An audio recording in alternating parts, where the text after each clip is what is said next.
BA part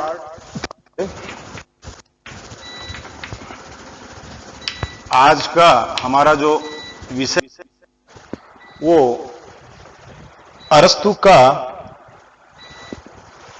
प्लेटो का साम्यवाद सिद्धांत जो हम देख रहे हैं कि प्लेटो ने जो साम्यवादी सिद्धांत दिया है वो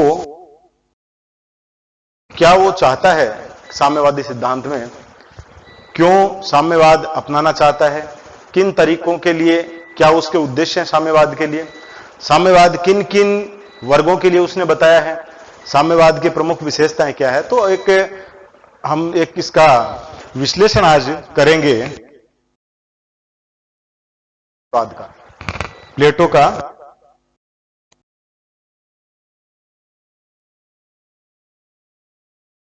साम्यवाद।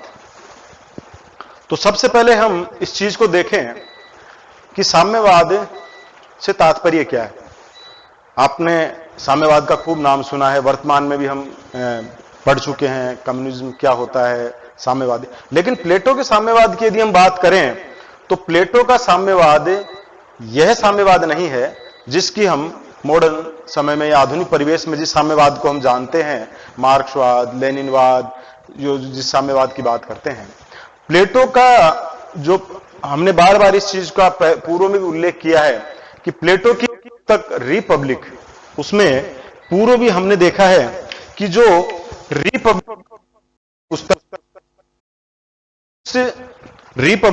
पुस्तक में प्लेटो ने आदर्श राज्य की बात की है और उस आदर्श राज्य के लिए उसने विशेष रूप से दो वर्गों के ऊपर बल दिया है, दार्शनिक वर्ग और सैनिक वर्ग। तो प्लेटो का जो साम्यवाद है वो पहले भी अपने न्याय व्यवस्था में देखा है कि प्लेटो राज्य में तीन वर्ग बताता है, सैनिक वर्ग और उत्पादक वर्ग। तो उत्पादक वर्ग और सैनिक वर्ग, इसे हम दोनों को एक इनका सामूहिक नाम यदि हम इनको कहते हैं अभिभावक वर्ग या संरक्षक वर्ग। तो यह प्रश्न कई बार आपके 2 नंबर में भी पूछा जाता है कि प्लेटो के संरक्षक वर्ग से क्या तात्पर्य है। प्लेटो का जो अभिभावक का मतलब कि प्लेटो एक तरीके की जो अपना गार्जियनशिप है वो राज्य की, वो इन दो वर्गों को दे रहा है। रक्षा का जो दायित्व है, देखभाल का जो दायित्व है, गार्जियन का मतलब जो देखभाल का करने का जो उत्तरदायित्व है, तो ये दो वर्ग हैं, ये प्लेटो के विशेष वर्ग माने गए हैं जिनको हम अभिभावक वर्ग कहते हैं। और हम जिस साम्यवाद की बात करते हैं, जो साम्यवाद हम यहां बात करेंगे वो साम्यवाद भी प्लेटो का इन्हीं दो वर्गों के लिए है, अर्थात केवल संरक्षक वर्ग के लिए ही प्लेटो साम्यवाद की बात करता है। तो सबसे पहले तो हम इस चीज को समझें कि प्लेटो का साम्यवाद और वर्तमान साम्यवाद क्या एक ही है या दोनों अलग अलग हैं। तो यहां आप बिल्कुल स्पष्ट कर लीजिए कि प्लेटो का साम्यवाद यदि हम देखें तो आधुनिक साम्यवाद से बिल्कुल हटके है। आज के साम्यवाद को हम देखें तो समानता पे बल देता है, आर्थिक समानता पे बल देता है पूरे।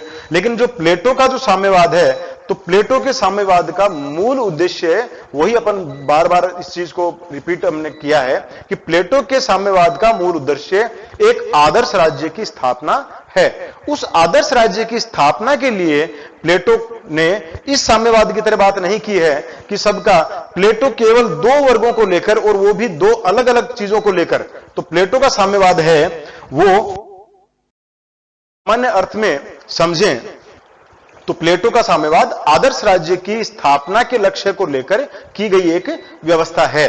उसने माना है कि एक राज्य का सफल संचालन तभी हो सकता है जब व्यक्ति में ज्ञान हो, व्यक्ति पे निजी संपत्ति और अपने निजी परिवार के प्रति आकर्षण न होकर राज्य के प्रति प्रेम हो। तो ये व्यवस्थाएं जब तक नहीं होंगी, तो प्लेटो ने देखिए 3 चीजें उसने मानी है।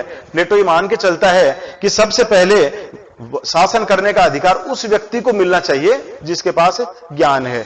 तो ज्ञान की प्राप्ति के लिए तो प्लेटो ने शिक्षा व्यवस्था बना दी, पूरा एक शिक्षा व्यवस्था का उसने सिस्टम बना दिया कि किस तरीके से अलग अलग आयु में अलग अलग व्यक्ति है वो इन चीजों को पढ़ेगा।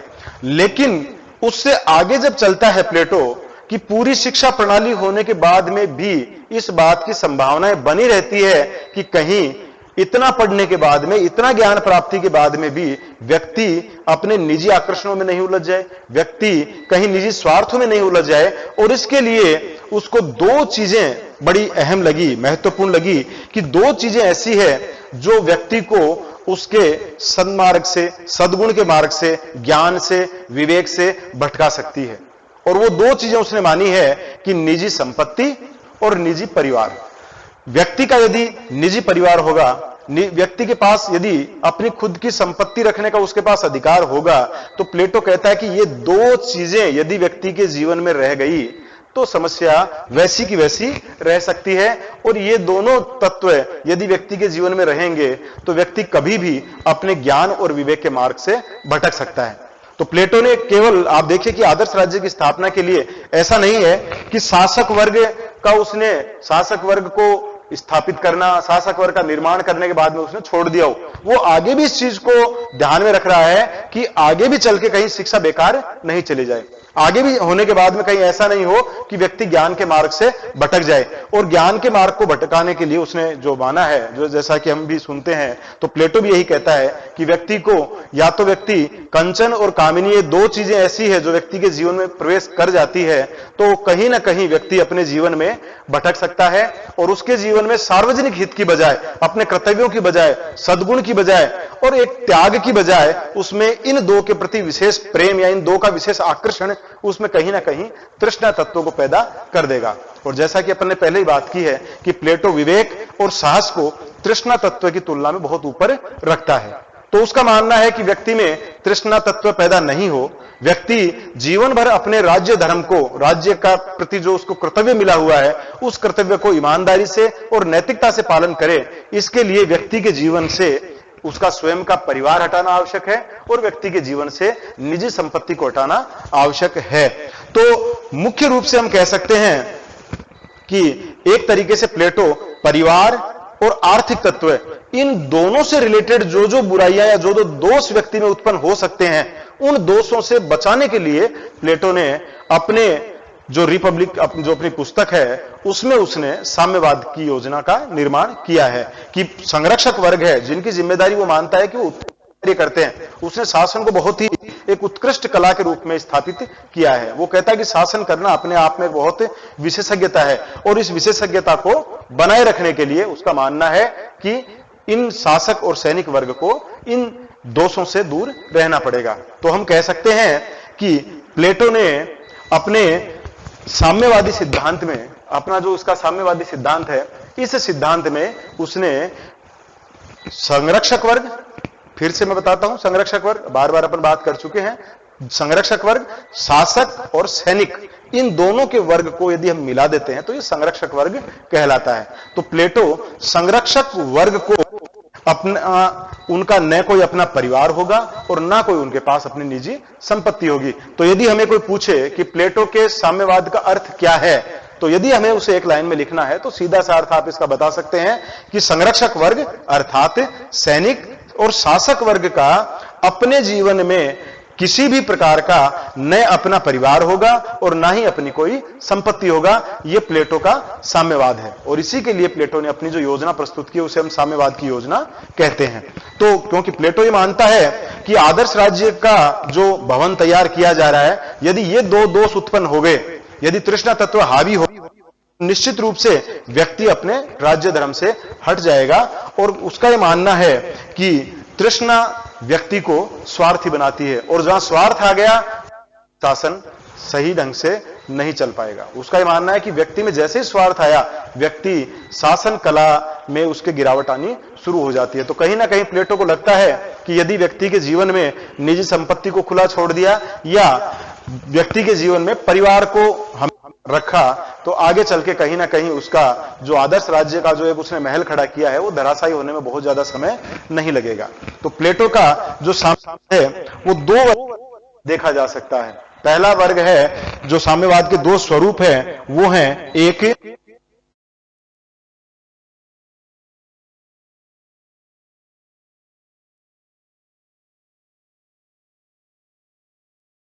दूसरा है निजी संपत्ति का साम्यवाद।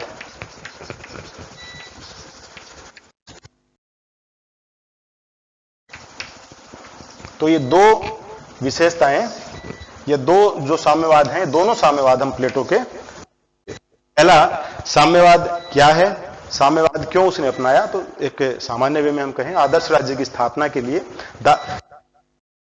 के दोष उत्पन्न नहीं हो, इसलिए प्लेटो ने आगे साम्यवाद की स्थिति को अपनाया है। दूसरा हम देखते हैं कि प्लेटो का जो साम्यवाद है, उस साम्यवाद की योजना सोर्स स्रोत है वो क्या रहे हैं। मतलब ऐसा नहीं कि प्लेटो के दिमाग में ये कोई पहली बार ये चीज आई है, प्लेटो से पूर्व भी साम्य तरीके से तो नहीं था, लेकिन प्लेटो के साम्यवाद से पहले कई ऐसी व्यवस्थाएं उसने देखी। जैसे अपन एग्जाम्पल देखें, यदि हम इसके हमसे पूछे कि प्लेटो ने साम्यवाद कहां से ग्रहण किया, तो हम बता सकते हैं कि प्लेटो के समय में एक तो साम्यवाद जैसे स्पार्टा में उसने, स्पार्टा में सामूहिक भोजनालय थे, वहां जहां संरक्षक वर्ग है, सैनिक वर्ग है, शासक वर्ग है, इनका एक सामूहिक भोजनालय होते थे। सब लोग वहां सामूहिक भोजन करते थे। एक जब बच्चा 7 वर्ष का हो जाता था तो उस बच्चे पर अधिकार राज्य का हो जाता था। तो 7 वर्ष के बाद में उस बच्चे को राज्य अपने यहां अपने संरक्षण में लेकर और उसको शिक्षा प्रदान करता था। तो ये दो स्वरूप उसने स्पार्टा में देखे। इसी तरीके से एथेंस में उसने देखा कि अनेक प्रकार के प्राकृतिक जो संसाधन थे, जैसे खान वगैरह होती है, ये इस तरह की जो प्राकृतिक नेचुरल जो वन वगैरह, तो प्राकृतिक संसाधनों पर एथेंस में राज्य का अधिकार था। तो ये भी उसने माना कि ये प्रॉपर्टी थी वो पूरी की पूरी राज्य की थी। इसी प्रकार सबसे बड़ी जो चीज थी वो थी तत्कालीन परिस्थितियां। तत्कालीन परिस्थितियों में उसने माना कि सारी समस्याओं की जड़ है वो 3 ही है। सबसे पहला अज्ञानता, यदि व्यक्ति में अज्ञानता है तो समस्याएं उत्पन्न होती है। नंबर 2, व्यक्ति में यदि संपत्ति का व्यक्ति के जीवन में प्रवेश है तो उसने देखा कि संपत्ति के कारण व्यक्ति एक भौतिकतावाद की अंधी दौड़ में दौड़ पड़ता है और कहीं ना कहीं आगे चलकर वो तृष्णा जैसे तत्वों को पैदा करती है और वही तृष्णा आगे चलकर व्यक्ति के जीवन में कई तरह की समस्याएं उत्पन्न। निश्चित रूप से इस चीज को माना कि, और तीसरी जो सबसे बड़ी चीज थी कि उस समय एथेंस में उसने देखा कि महिलाएं जो एक बड़ी संख्या में थी और उसने माना कि महिलाओं की क्षमता में किसी प्रकार का कोई भी कमी नहीं थी, उसके बावजूद भी महिलाएं केवल परिवार की 4 दीवारी में बंद थी। तो उसने देखा कि एक बहुत बड़ा जो वर्ग है महिलाओं के रूप में, एक बड़ी क्षमताएं हैं, वो 4 दीवारों में बंद रह रही थी। महिलाओं की बड़ी दुर्दशा हो रही थी, उनका काम केवल परिवार को पालना पोसना, इससे आगे उनकी क्षमताओं का कोई उपयोग नहीं हो पा रहा था। तो इस तरीके से एक तरीके से उसने जो महिलाओं की दुर्दशा थी उसको भी वो सुधारना चाहता था। तो मुख्य रूप से उसने जो उस समय का वातावरण देखा जिसमें किस प्रकार लोग प्रॉपर्टी संपत्ति के पीछे पागल हो गए थे, भौतिकतावाद की दौड़ में दौड़ रहे थे, एक दूसरे को नीचा दिखाना, ईर्ष्या का एक माहौल बनने लग गया, एक दूसरे के प्रति जो नकारात्मक जो ऊर्जा थी वो किस तरीके से एक दूसरे को नीचा दिखाने के लिए उस दौर में दौड़ रही थी। तो ये सारी चीजें प्लेटो को कहीं ना कहीं, तो प्लेटो ने माना कि सामान्य व्यक्ति कर सकता है, लेकिन जिस वर्ग के ऊपर या जिन वर्गों के ऊपर शासन का भार हो, उसने माना कि शासन एक उत्कृष्ट कला है और यदि वो व्यक्ति भी इन्हीं चीजों में रह जाएंगे तो फिर वो राज्य डेवलपमेंट नहीं कर पाएगा। तो इस दृष्टि से हम देखें तो प्लेटो की जो साम्यवाद के पीछे जो उसको एक प्रेरणा देने वाले तत्वों की अपन बात करें तो कहीं ना कहीं स्पार्टा की जो शिक्षा प्रणाली थी, के जो तरीका था, और वहां में जो थे तत्कालीन जो परिस्थितियां थी जो उसने शासक वर्गों में देखा था कि किस प्रकार से शासक वर्ग है वो कर रहे थे, नैतिकता अनैतिकता में कोई भेद उनके बीच में नहीं था, वो अपने निजी हितों के लिए अनैतिकता के सारी मर्यादाएं तोड़ रहे थे। तो ये सारी चीजें थी जो प्लेटो को प्रभावित कर रही थी। तो इसलिए प्लेटो ने माना कि परिवार व्यक्ति के कम से कम संरक्षक वर्ग या शासक वर्ग सैनिक वर्ग के जीवन में नहीं होना चाहिए। परिवार है वो परिवार का आकर्षण उसको उसके राज्य के कर्तव्यों से विमुख कर रहा है।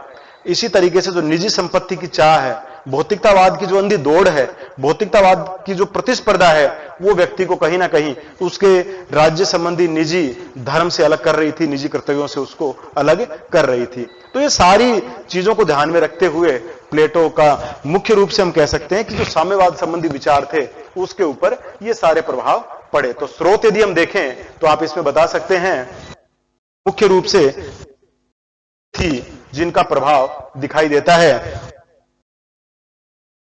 स्पार्टा जो था, तो स्पार्टा का जो एनवायरनमेंट उसने देखा, वहां जो साम्यवादी कुछ तत्व उसको दिखाई दिए। उसके बाद में एथेंस के जो में जो व्यवस्थाएं उसने देखी वो सारा, और तीसरा है वहां परिस्थितियों जो उसने देखी और उन लोगों का जो उसने आचरण देखा, तो उस आचरण से भी कहीं ना कहीं उसे ये लगा कि शासक वर्ग है उनको इस से हटा देना चाहिए। और इन सब से प्रेरणा लेने के बाद प्लेटो ने अपना जो शिक्षा, न्याय, इसी क्रम में आदर्श राज्य की स्थापना में उसने साम्यवाद को भी एक बहुत ही महत्वपूर्ण मानते हुए, महत्वपूर्ण विषय मानते साम्यवाद की एक योजना प्रस्तुत की। तो प्लेटो वाद की बात है, तो दो भागों में हम इसके साम्यवाद का विश्लेषण देखेंगे। पहला उसके साम्यवाद का देखेंगे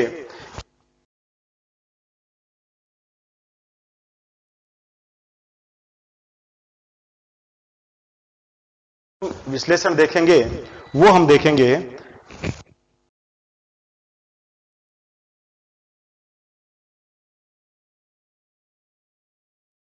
या इसे हम दूसरे शब्दों में कह सकते हैं पत्नियों का साम्यवाद।